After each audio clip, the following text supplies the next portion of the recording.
silakan untuk datang ya secara sukarelawan, datang ke kantor BNN, nanti kita rehab, tidak ada sanksi hukumnya, tidak akan dipidana. Ya. Nah, itu dijamin ya. Oke. Itu tadi yang pertama tadi identitas dirahasiakan, sanksi hukum tidak ada, dijamin. Yang ketiga gratis. Oh. Jadi nggak usah, wah kok nggak ada duit. Iya. Apalagi mohon maaf nih, korban-korban ini di bawah rata-rata ekonominya di bawah, Mbak Ines. Jadi memang BNN ini selalu bergandengan dengan mitra ormas kita tuh Geranan. Iya. Nah, Geranan ini memang kalau kita sudah lihat strukturnya memang mulai dari pusat ya, mereka sudah ada DPD umumnya, ketua umumnya secara nasional, dan ketua daerahnya ada di daerah-daerah ke kabupaten ya. Ya. Nah, ini tentunya mereka selalu berkolaborasi dengan kami. Pemirsa, selamat datang kembali dalam podcast Polri Presisi. Masih bersama dengan saya Ibtu Ines. Dan kalau Ines sudah hadir, berarti sudah ada narasumber yang hadir, yang tentunya luar biasa yang Ines hadirkan di studio kita.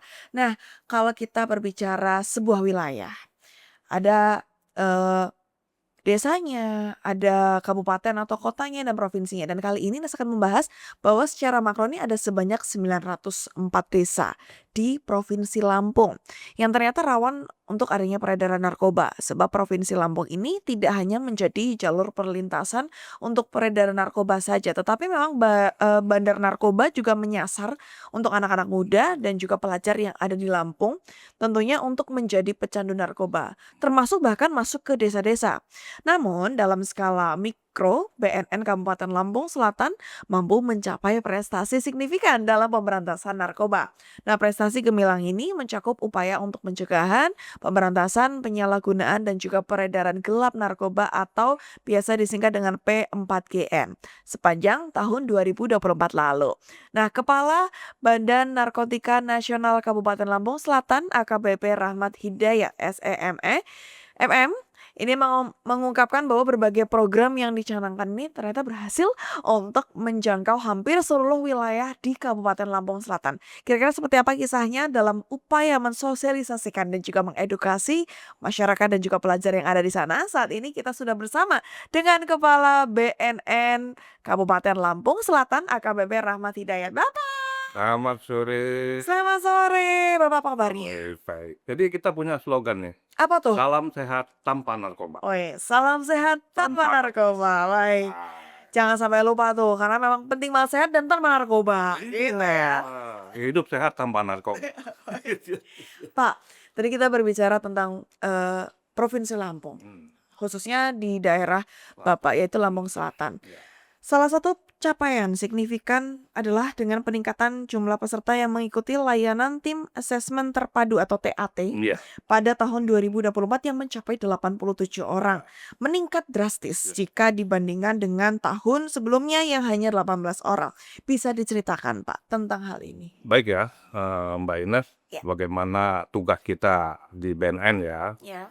fungsi apa, itu kita berdasarkan Undang-Undang Nomor 35 2009. Iya. Ya, dan juga alhamdulillah untuk di tahun ini Presiden ya Pak Prabowo ada program namanya Astacita ya. Iya. Yang ketujuh adanya pencegahan dan pemberantasan narkoba.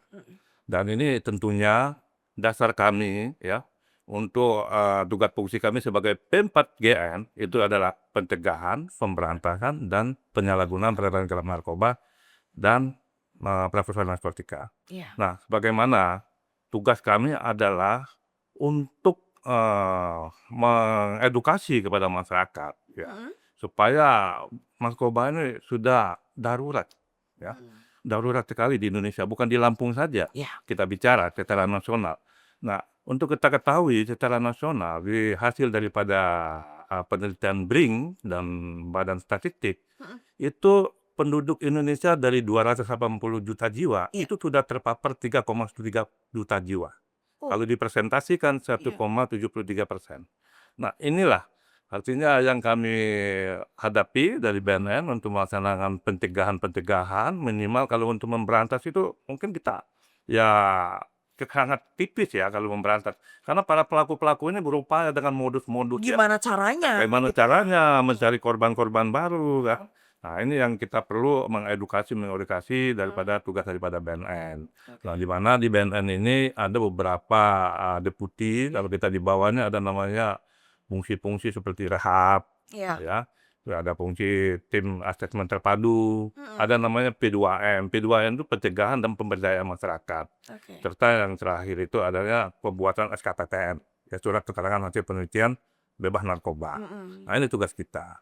Nah, apa yang kita kembali lagi dengan tadi yang disampaikan bahwa ada apa tadi yang disampaikan prestasi ya. Iya, TAP. Itu sebenarnya bukan satu prestasi ya Mbak ya, itu Mhm. cuman tugas kita, tidak wajib ya.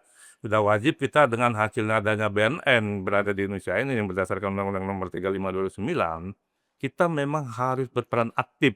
Jangan sampai masyarakat atau yang anak-anak muda ataupun remaja yang sudah terpapar, Mhm. ya ini pangsa pasarnya anak-anak muda, Iya. anak-anak remaja. Nah, ini banyak yang terpapar narkoba. Nah, namun ini ada peran andil daripada masyarakat, mungkin dari keluarga, teman, itu datang ke kita. Iya. Datang ke kita dan bahkan itu secara sukarela mereka untuk konsultasi bagaimana supaya mereka bisa direhab, Mmm. ya, itu secara sukarela. Nah, namun juga hasil daripada, penindakan-penindakan dari APH, baik Iya. kepolisian maupun dari BNN. Ini perlu juga direhab. Mmm. Nah, direhab.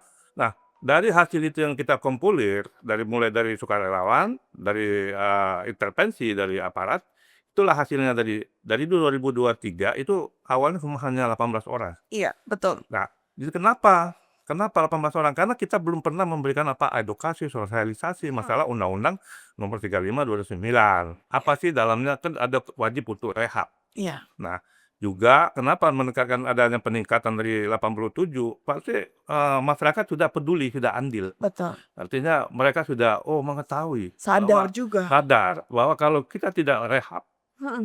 ini pelaku atau korban atau penyalahgunanya akan mati. Mhm. Nah, satu hari tahu nggak Mbak Ines, 50 orang yang 1 hari satu hari akibat narkoba. akibat narkoba. Nah, ini yang kita perlu mengedukasi, memberikan sosialisasi, minimal kita pencegahan, Iya. ya kan? Kalau diberantas ini pasti banyak. Dan ini juga untuk mengurangi daripada kapasitas di lapas. Mhm.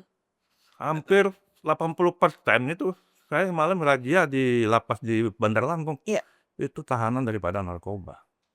Itu. Nah, ini mensiasati pemerintah ya untuk menghadirnya. Iya. Alhamdulillah dengan adanya akta kita Presiden Prabowo tentunya mendukung kita kegiatan daripada BNN itu. Iya. Oke.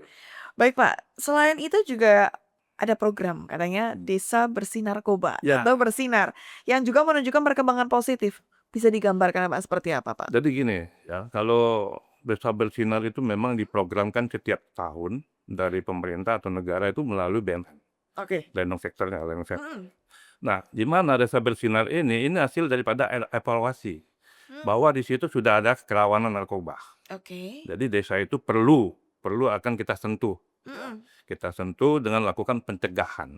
Oke. Dengan pencegahan tentunya ini kerjasama dengan kepala desa. Betul. Bahwa di desanya itu sudah terpapar pada Mhm. narkoba. Ini perlu kita edukasi supaya tidak ada lagi korban-korban lain, minimal kita cegah ya. Iya. Ya. Nah, ini juga dengan adanya kegiatan-kegiatan daripada Dinas Kesehatan juga yang untuk kita laksanakan juga, dan juga ada perannya stakeholder. Jadi Desa Bersinar ini memang dibentuk setiap tahun ada. Jadi desa ini dibentuk karena hasil daripada evaluasi bahwa ini rawan memang. Oke. Gitu. Nah, untuk tahun ini desa kita satu, Desa Bersinar di Lampung Selatan itu di Desa Titiwangi, Kecamatan Candipuro. Oke. Nah, itu jadi memang udah program kita. Jadi setiap tahun selalu ada penambahan Ada, atau seperti apa? ada, tiap Oke. tahun ada. Nanti ada tiap tahun tuh selalu sebelumnya di tahun lalu kita sudah mulai tahun 2020 Oke. sampai 2023 24 itu sudah 12 desa. Hmm. Nah, namun Mbak, Ya. kalau di Lampung Selatan ini kan ada 17 kecamatan, Mhm. ya. Desanya 256 desa. Iya. Kalau setiap tahun cuma satu, kapan kita mau tuntaskan gini loh tugas kita untuk bahaya narkoba ini, ya. Iya. Nah, ini perlu peran serta kita semua, Baik. dari pemerintah, dari stakeholder yang lain, masyarakat, tokoh apa, Baik. semua dilibatkan. Baik, Pak. Kemudian Pak, BNN Kabupaten Lampung Selatan ini juga memberikan perhatian khusus pada upaya rehabilitasi bagi para pecandu narkoba. Nah, bagaimana wujud perhatian yang diberikan dari BNN Lampung Selatan, Pak? Wah, perhatian khusus kami kan di BNN Lampung Selatan itu ada namanya Klinik Pratama. Oke, itu Klinik Pratama itu kan yang dikelola memang ada, dari bawah BNN Lampung Selatan itu untuk petugasnya memang dokter ya? dan tugas ke perawat ataupun bagian kesehatan. Nah, ini gunanya kami bagi orang-orang yang terpapar di narkoba ya, terpapar narkoba ataupun penyalahguna atau pecandu, Ya. itu datang ke kita Mhm. untuk minta menerima konsultasi dulu ya, bagaimana sih supaya bisa direhab. Mmm. Nah, tim kami ini dari dokter, dari kesehatan ini akan melakukan screening atau di konselor dulu, Ya. bagaimana riwayat cara dia korban daripada mulai daripada pecandu. Apabila nanti dia memang masih ringan, Mhm. itu kita tetap dari BNN Lampung Selatan untuk merehab jalan namanya. Jadi kita buat program, nanti kita berikan skill, Oke. kita berikan kerjaan atau praktek apa, Iya. ya kan, untuk supaya mereka ini benar-benar akan menghilangkan daripada Bisa lepas perasaan gitu. narkoba itu. Oke. Itu dialihkan gitu ya, bisa dipulih. Nah, yang kedua itu ada di Loka. Loka itu seperti suatu tempat itu untuk rawat inap. Mmm. Nah, ini yang memang kalau berat kasusnya Butuh bagi korban, intensif seperti ya, itu. jadi kalau udah berat kita Heeh. taruh ke sana. Itu Oke. kita lihat dari screening itu bisa 3 bulan, 6 Baik. bulan untuk merasakan pemulihan. Di situ lengkap untuk kegiatan-kegiatan. Nah, Baik. kebetulan juga berada di Lampung Selatan di Loka itu. Oke. Nah, itu jadi peran kita kepada masyarakat ya untuk supaya yang terpapar atau itu mari kita rehab, nggak usah takut. Baik, Pak. Pak, katanya kalau misalnya kita, pecandu narkoba kemudian kita melaporkan diri untuk rehabilitasi, katanya tidak bisa terjerat hukum, Pak. Nanti Pak dijawabnya, Pak. Pemirsa, kita akan kembali lagi tetap di podcast Polri Presisi ya.